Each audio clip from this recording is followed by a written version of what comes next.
the sharpness of his discernment. So, great lessons na pwede nating matutunan mula po sa buhay ni Nehemiah. Una po yung stability of his decision. Pangalawa po, yung pong sincerity of his devotion. Pangatlo po, the sharpness of his discernment. Kung gaano katalas yung kanyang discernment. Alam niyo po, iba po yung kutob. Ha? Yun po kasi yung nakasanayan po nating term. Talagang masama ang kutob ko di po ba? So, sa usapan pong Kristiyano, sa usapang pangsalita ng Diyos, mga kapatid, yung discernment po, hindi basta kutob. It is actually the work of the Spirit in the life of the believers. Ito po mga kapatid, yung tinatawag po natin na pagiging aktibo ng banal na Espiritu sa buhay po natin, kaya yung sensitivity nanduroon mga kapatid. And it is good na tayo po ay masasabi nating mayakap ng mahigpit sa Diyos. Amen? Yun ang kagandahan. By the way, sa usapan po ba ng pagpapatalas ng discernment, ano po ba ang pwedeng magpatalas ng discernment natin? Alam niyo po, sa usapan ng discernment, ang involved dito, for me, is the Spirit of God and the Scripture. Para tumalas po yung discernment natin, una, kailangan mapuspos ka talaga. Ang ibig sabihin po, yung talagang magkaroon ka ng spirit-filled life or spirit-led life. Ibig sabihin yung buhay natin, talagang masasabi nating nasa control ng banal na spiritu at umaangat yung antas ng spirituality mo. If your spirituality is growing, ang isa sa manifestation nito, discernment. Malinaw po yan. Nung sabihin po ng writer po ng Hebrews, doon sa kanyang medyo nakonfronta, di po ba, sa Hebrews chapter 5. Ang sabi po niya sa verse number 12, For when for the time ye ought to be teachers, ye have need that one teach you again, which be the first principles of the oracles of God, and are become such as have need of milk and not of strong meat. Di po ba? Yan ang sinabi po niya. Pagdating po ng verse number 13, For everyone that useth milk is unskillful in the word of righteousness, for he is a babe. But strong meat belongeth to them that are of full age, even those who, by reason, of use, have their senses exercised to discern both good and evil. Alam niyo po, napakalaking bagay na tayo po sa spiritual life natin mag-grow. At ang isa sa manifestation ng growth, discernment. At ang isang makatutulong po sa atin sa discernment is the Word of God. Hindi ka po pwedeng mag-grow ng walang Word of God. Tama po? At as you grow in the Word of God, then the Spirit of God will lead you. At doon ka magkakaroon ng sensitivity. Diyan na po papasok yung sharpness ng ating pong discernment. Kaya mga kapatid, mga minamahal, tingnan nyo po dito sa storya na to. Hindi ba? How many times and impact doon po sa mga naging masasabi nating pamamaraan po ng kaaway, kung paano siya didistorbuhin, kung paano siya pabababain, kung paano siya patitigilin. Mga kapatid, ang napakaganda lang talaga yung pong nakasaksak sa isip po nitong si Nehemiah na talagang dapat, una, ang desisyon natin stable, na dahil ang ating pinagpasyahan ay sa Diyos, anuman ang mangyari, hindi dapat mabago ang desisyon na yan. Pangalawa po, devotion. Bakit? Dahil para sa Diyos yan, diyan ka dapat maging deboto. Yun po, mga minamahal, huwag mong hayaang maging deboto ka lang. Kailangan po tiyakin mo na ang devotion mo ay tama. Devotion na ayon sa kalooban ng Panginoon. Sana hindi ka sa relihiyon na kayakap. Sana sa Diyos ka na kayakap. Sana po ang salita ng Diyos ang nagmamaneho ng buhay po natin. Amen? At dito po makikita nyo kung gaano katalas.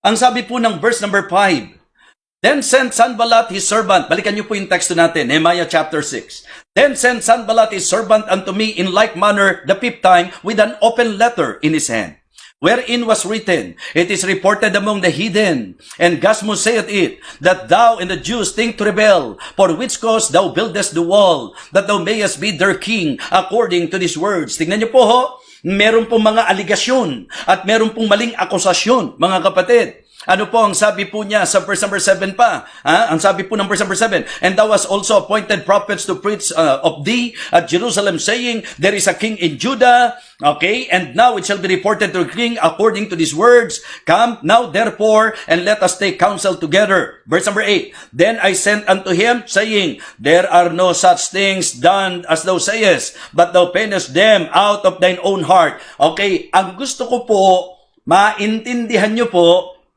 na lumalabas Nararamdaman niya yung may mga hindi tamang intensyon. Yung pong pinalalabas nila na di-discern po ni Nehemiah, hindi totoo yan. Ito lang ang gusto nyong mangyari. Verse number 9, "For they all made us afraid, saying, Their hand shall be weakened from the work, that it be not done." Alam nyo po, sana sa buhay natin, meron tayong ganyang discernment.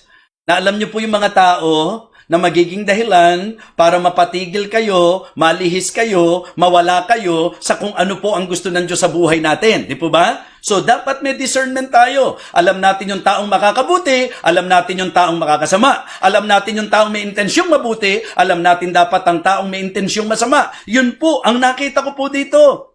Sabi niya, hindi totoo yan. Mga imbento nyo lang yan. Mga ginagawa nyo lang yan. Diskarte nyo lang yan. Ang gusto nyo lang matakot kami. Ang gusto nyo lang itigil ang gawa para hindi matapos. Yun po yung sinasabi niya. Mga kapatid, hindi lang po sa ganung paraan. Ang sabi ng verse number 10, "Afterward I came unto the house of Shemaiah, the son of Delaiah, the son of Methabiel, who was shut up, and he said, Let us meet together in the house of God, within the temple, and let us meet, and let us shut the doors of the temple, for they will come to slay thee, yea, in the night will they come to slay thee." Verse number 11, "And I said, Should such a man as I flee? And who is there that, being as I am, would go into the temple to save his life? I will not go in." Tingnan niyo po yung kung papaano po siya, mga kapatid, mag-express at kung papaano po siya magpasya. Verse 12, "And lo, I perceive that God had not sent him, but that he pronounced this prophecy against me, for Tobiah and Sanballat had hired him. Therefore was he hired, that I should be afraid and do so and sin." Amen? At ang sabi po niya, "And that they might have matter for an evil report, that they might reproach me." Mga kapatid, anong tawag doon? Discernment. Minsan po, ang akala natin, ang concern pa sa atin, yung mga taong, ang totoo lang, ang intensyon, mapasama po tayo. But in the case of Nehemiah, we can say that his discernment is very sharp, mga kapatid. So, the sharpness of his discernment, ito ay napakalaking bagay para hindi tayo huminto. Pagka ang decision mo stable, hindi ka titigil kahit may crisis. Kapag ka po ang devotion mo ay sincero, hindi ka titigil. Hindi ka titigil kahit anong crisis. Devoto sincero di po ba? And then yung sharpness of discernment, makikita nyo po na dahil nakikita ni Nehemiah na di-discern po niya yung mga tao, mga kapatid, hindi nyo siya mapapatigil. So sana po makita natin ang napakahalagang mensaheng ito. Okay, susunod. Una nakita natin, the stability of his decision. Number 2, the sincerity of his devotion.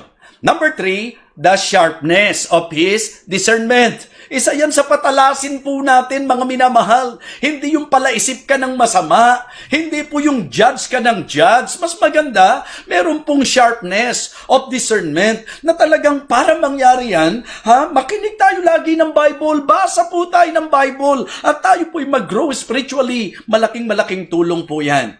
Mga kapatid, nakita nyo po, balikan nyo po muna saglit yung verse number 2. Dito pa lang po pwedeng may masilip na tayo sa discernment. Bago ko po ibigay yung last point po natin.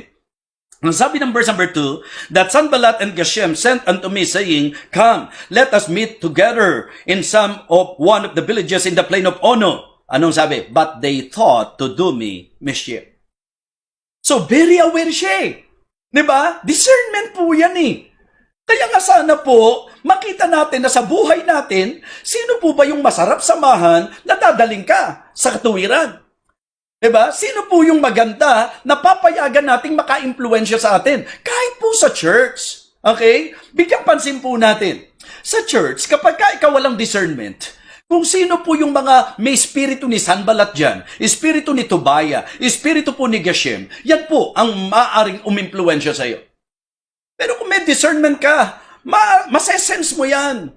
Mukhang hindi na maganda sinasabi nito tungkol sa church Ba, mukhang naninira na to sa pastora. Ba, mukhang puro chismis na ang dala nito Di po ba? Matidiscern po natin yan. So, napakahalaga.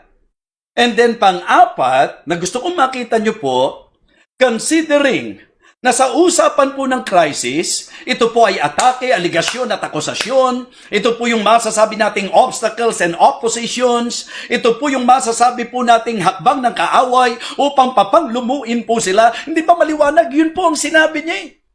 Kaya nyo lang ginagawa yan para matakot kami, ma-discourage kami, manghina ang mga tao para tumigil kami sa ginagawa namin. O nakita nyo po, napakagandang discernment yon. Pero alam nyo po ang isang bagay? Tingnan nyo po ang sabi ng verse number 9.